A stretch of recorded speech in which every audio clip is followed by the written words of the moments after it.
안녕하세요. 오늘의 실거래가 주요 현황을 가지고 왔습니다. 주목할 단지는 레이 카운티인데요. 연제구 거제동에 위치해 있고 2년차입니다.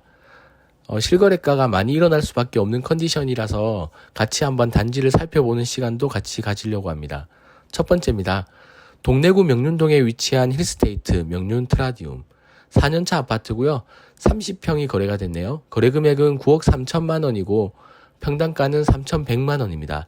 현재 네이버 매물 기준 가장 저렴한 금액이 9억에 올라와 있는 걸 확인할 수 있었습니다. 연제구 거제동에 위치한 레이 카운티네요. 2단지, 1단지, 3단지 순으로 가격이 형성이 돼 있고요.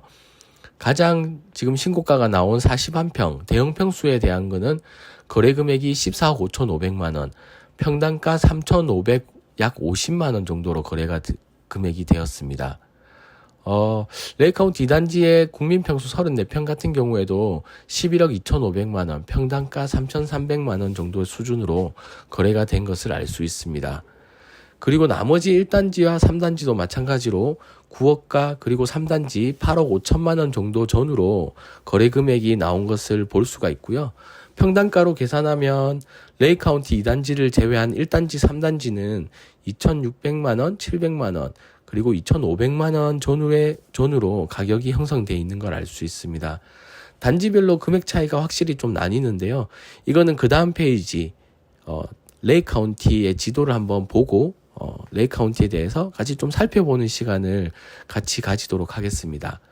그리고 그 밑에 보시면 롯데캐슬 피렌체 연차가 4년차는 아니네요. 잘못 표현이 된 것 같습니다. 45평 대형 평수입니다. 11억 3천만 원에 거래가 되었고요. 여기도 마찬가지로 2,500만 원, 평당가 2,500만 원으로 거래가 되었습니다. 높지 않은 층수네요. 8층이고요. 단지가 크진 않지만 지하철역 바로 앞에 있고 가장 중요하게 좀 보실 점은 주차 대수가 거의 2대1에 맞먹기 때문에 주차에 대해서 아주 쾌적하다라는 것을 알 수 있습니다. 그래서 이 레이 카운티가 가지고 오는 주변에 번지는 효과들도 같이 한번 좀 살펴보면 재밌지 않을까 싶습니다. 부산 진구 연지동에 위치한 레면 어반파크 1단지 35평이고요. 얼마 전 등기가 나왔다고 제가 말씀을 드렸던 것 같아요. 거래 금액은 8억 4천만 원에 거래가 되었고요. 평당가는 2,400만 원, 분양가는 1,500만 원 전후였습니다. 해운대구 중동에 위치한 해운대 레미안 12년차 아파트임에도 불구하고 53평 약 11억 9천만 원, 그리고 33평 7억 2,500만 원에 각각 거래가 되어서 평당 약 2,200만 원의 거래 금액을 보이고 있습니다. 남구 용호동입니다. GS 하이츠자이고요. 대형 평수네요. 63평. 무려 18년이나 된 아파트지만 15억 8천에 거래가 되었습니다. 평당가 2,500만 원이고요. 남구 용호동이긴 하지만 저희 W와 인접해 있고 상권을 이용할 수가 있고요. 광안리 비치가 그렇게 멀지 않고 그리고 상권이 주변에 좋기 때문에 계속적으로 높은 금액을 유지하고 있지 않나 생각을 합니다.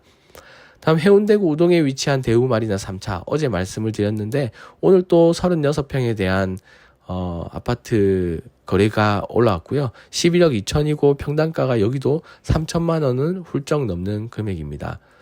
수영구 남천동에 위치한 유비치 아파트 40년이 되었음에도 불구하고 49평에 13억 2천만 원이라는 평당 한 2,700만 원 정도의 놀라운 금액을 보이고 있습니다. 물론 제가 오늘 보여드린 실거래가 매물들은 살고 싶어하는 주요 단지들이고요. 나머지 실거래가 현황에 대해서도 뭐 구축뿐만 아니라 부산에 많은 단지들이 올라오고는 있지만 아직까지 구축은 그렇게 실거래가가 신고가를 경신할 정도로 많이 올라오지는 않았습니다. 앞서 말씀드린 것처럼 레이 카운티를 한번 보려고 가지고 나왔는데요. 레이 카운티는 오른쪽에 보시는 것처럼 종합운동장력을 기준으로 2단지와 1단지 그리고 3단지와 4단지로 나뉘고 있습니다. 1단지와 4단지 같은 경우에는 맨 오른쪽 하단의 그림과 사진과 같이 올라가는데 경사가 도로에 있습니다. 그래서 종합운동장에 내려서 걸어 올라간다라고 하시면 4단지까지는 꽤 도보로 걸으셔야 됨을 알 수 있습니다. 특히나 1단지와 2단지 그리고 3단지와 4단지가 도로로 조금 나뉘는 경향이 보이는데요. 이거는 결국 학군이 아닌가 싶습니다. 1단지와 2단지는 창신초등학교를 가고요. 3단지와 4단지는 거제초등학교를 가거든요. 그래서 이 학군에 대해서는 한번 또 말씀을 드리고 짚고 넘어가야 될 게 결국 학교랑의 도보의 거리뿐만 아니라 학교 주변에 인접해 있는 학원지가 중요합니다. 그래서 예를 들어서 창신초등학교를 갔을 때 그 주변에 형성되어 있는 학원가를 이용을 할 수 있다라고 하면 거제초를 갔으면 다시 그 주변에 사직의 학군 그리고 사직의 이런 주요 학원가를 이용하기 위해서는 다시 또 되돌아와야 되는 동선의 불리함이 생기거든요. 아마 그러한 부분들이 또 집값에 영향을 미친 게 아닌가라고 생각을 합니다. 레이 카운티는 다시 한번 거슬러 올라가 보면요. 4,000세대로 많은 매물을 가지고 4,500세대 정도 되죠. 지금 거래량이 조금 많이 늘어날 수밖에 없는 게 2024년 9월에 입주를 하고 난 다음에 지금 현재 비과세 매물이 나오기 때문입니다. 여러분도 아시는 것처럼 2년 비과세 매물이 나오고요. 2026년 9월 이후 비과세로 잔금을 맞춘 매물들에 대한 계약이 실거래가로 속출되는 것 같아요. 이때 당시를 거슬러 올라가 보면 대연동의 대연 DIL, 목골역에 있죠. 그리고 온천장의 레미안 포레스티지, 레미안 단독에서 지었고 레미안 벨트 중 하나였습니다. 그리고 레이 카운티, 이렇게 부산의 4,000세대 이상급의 대단지 아파트가 되게 각광이었거든요. 특히나 레이 카운티는 분양 시기에 대해서 되게 말이 많았었어요. 다행히 6개월 전매 가능 기간에 겨우 분양을 해서 6개월 이후에 프리미엄이 형성이 됐었는데요. 그 당시 프리미엄이 분양가 대비해서 약 2억 이상 거래가 되고 2억 이상 프리미엄이 생기는 현상이 생겼었습니다. 그 이후에 부동산 경기가 침체되었기 때문에 고점에 잡으신 매물들에 대해서 매매가 이루어지지 않았고요. 이후에 부동산 경기가 회복이 되면서 차츰 고점까지 회복이 되면서 지금 현재 비과세 매물에 대한 차익 실현 매물이나 또는 재개발 이후에 원조합이 등기를 쳤다가 워낙 이제 원조합 같은 경우는 금액이 크기 때문에 거래가 이루어지기가 조금 힘들거든요. 그래서 이후에 지금 현재 등기 이후에 비과세 매물들이 나오는 게 아닌가라고 생각을 합니다. 아까 말씀드린 것처럼 단지별로 학군이 나뉘는 부분이 있고 현재 커뮤니티에 대한 것도 단지별로 나눠서 사용을 해야 된다라는 이런 말들이 있는데 저는 개인적으로 어쨌든 같은 아파트에 있기 때문에 단지별로 나누는 것보다는 조금 더 화합하는 모습을 보이는 게 장기적으로 아파트의 발전을 도모하는데 더 낫지 않나라고 생각을 합니다. 주변에 인근 단지에 롯데캐슬 피렌체가 있고요. 상대적으로 거래량이 좀 작아 보이죠. 그리고 사직 롯데캐슬도 있고. 하지만 가치 차이라고 보기는 어렵고요. 앞서 말씀드린 것처럼 비과세 매물에 따른 거래량 차이로 볼 수가 있을 것 같고요. 피렌체나 아니면 여기 그